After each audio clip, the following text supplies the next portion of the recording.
नमस्कार। प्रधानमंत्री मोदी लंदन में है और आज हम इसी यात्रा पर जरा गहराई से बात कर रहे हैं। नमस्कार। अहम मुद्दा है भारत यूके मुक्त व्यापार समझौता मतलब FTA, जिस पर आज दस्तखत होने की उम्मीद है। और भी बहुत कुछ है एजेंडे में, जैसे द्विपक्षीय बैठकें, किंग चार्ल्स से मुलाकात। बिल्कुल, और ये FTA कोई अचानक से नहीं हो रहा, 4 साल लगे हैं इस बातचीत में।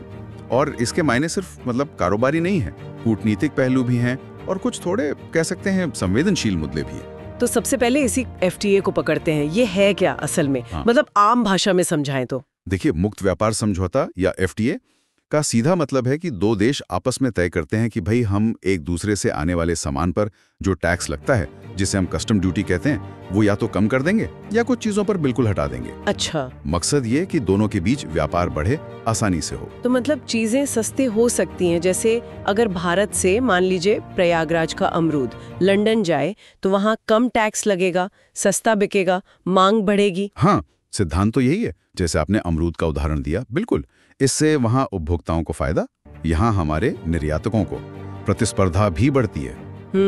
लेकिन ये कितना असरदार होगा, ये कई बातों पर निर्भर करता है।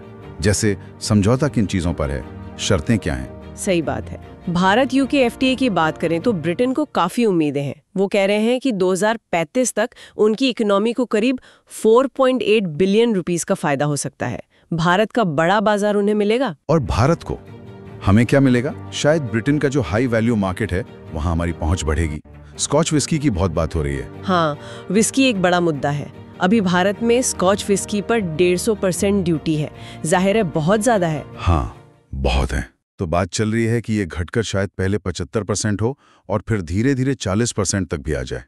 इसी तरह ब्रिटेन से आने वाली कारों पर भी ड्यूटी कम हो सकती है।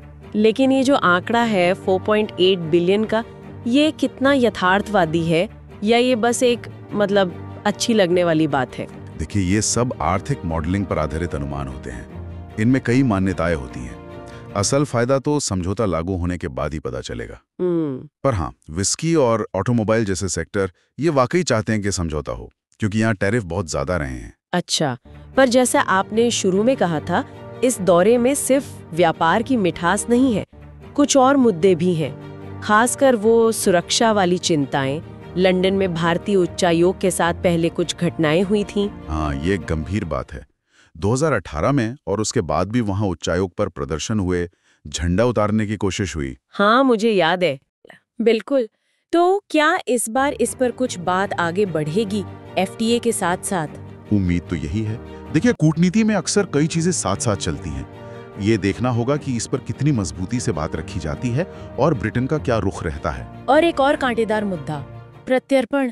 नीरव मोदी, विजय माल्या, ये नाम तो मतलब सालों से सुन रहे हैं। हाँ, और ललित मोदी का भी नाम आता है, हालांकि उनका मामला शायद प्रत्यर्पण का नहीं है। हाँ।